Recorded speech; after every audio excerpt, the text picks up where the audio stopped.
At alam niya na kapag sumugod siya o pasugod siya, alam niya madaming mga senador at hindi sila hahayaan na mag-upakan doon sa loob ng Senado. Kaya kunyari, susugod.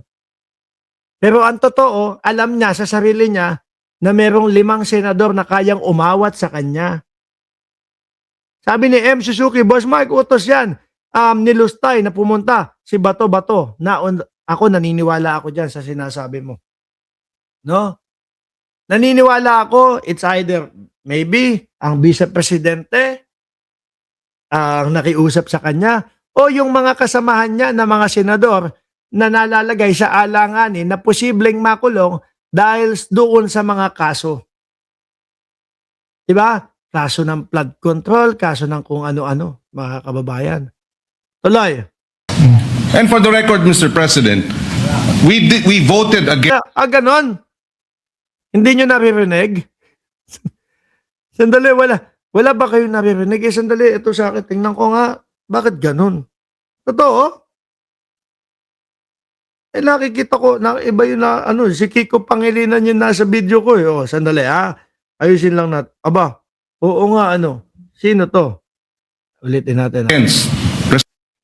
Sandali, asan ba yung na yan, yung video na yan? Aalisin ko to.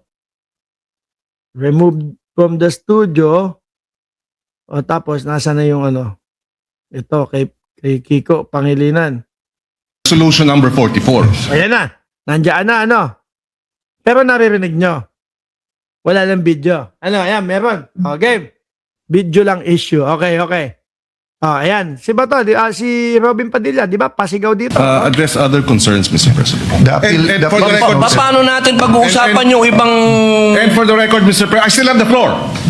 And for the record, Mr. President, we voted against resolution number 44. So to say that we have...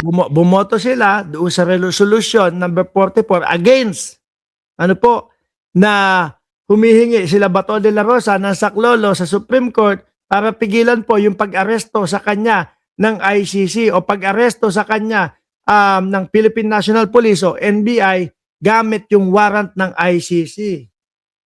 Against sila Kiko Pangilinan. Kaya ineepalan ni Robin Padilla.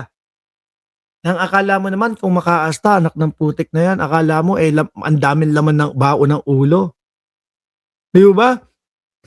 Bago ko nga ho ito i-play, mga kababayan, nagmagaling na naman yung senador na si Robin Padilla. May tinatanong si Marcoleta, kasamahan niya na yan, alam ko po yan, nasa koran po yan.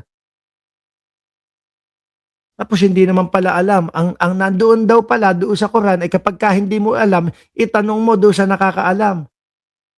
Mahilig pong magaling, mga kababayan. Kaya kung ako, tatanungin niyo ako, kung interesado lang ako, tumakbo sa pagkasenador, tingin ko, mas, kahit papaano naman, mas may ibubuga ako dito kay Robin Padilla. Kung nakapasok yung Robin Padilla, baka kayanin ko din, mga kababayan, no? Yabang. Tuloy. have this resolution, yes, but there are senators who voted against it. And therefore, it is not necessarily our agreement with the points being raised by the good senator.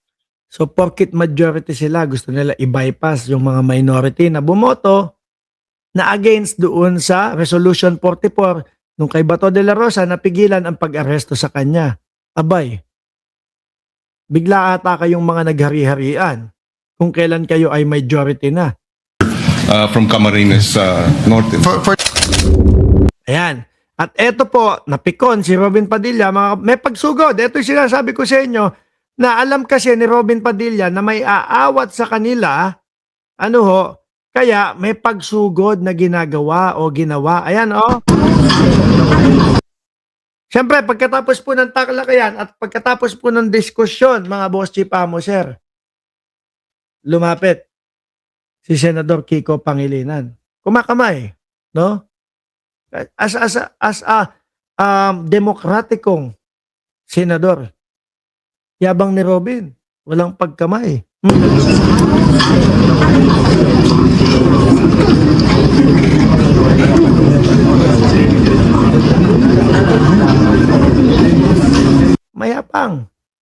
Di ba? Tingin nyo, kapag ka naging vice-presidente to, na isinisigaw ng mga DDS, ano gagawin nito? Puro pagganti lang din. Ugaling Duterte din to, mga kababayan. Ano po? Kaya, sabi nung mga kasamahan natin, no?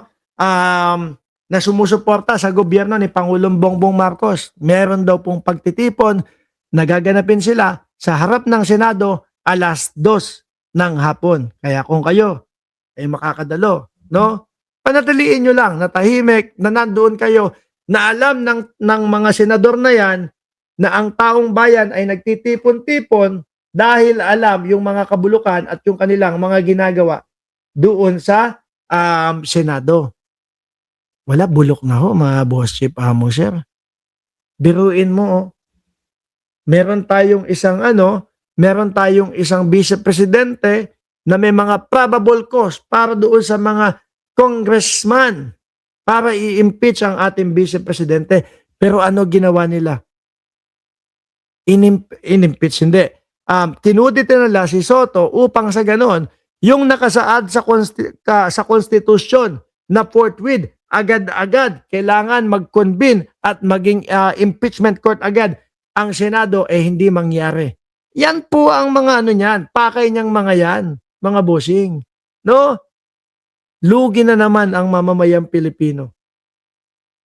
Eto na naman po, mga kababayan. Pag-dribble na naman po doon sa impeachment, mga bossing. Akala ko ba magagaling kayo? Akala ko ba merong sapat na depensa ang vice-presidente? Bakit inihinto nyo? Bakit hindi nyo maituloy-tuloy? Ano tong mga puro kayabangan ninyo? Tuloy pa natin,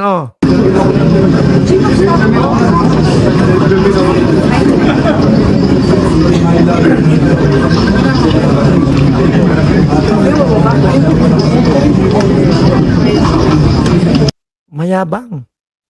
Mga kababayan. Akala mo naman laging magaling doon sa Senado.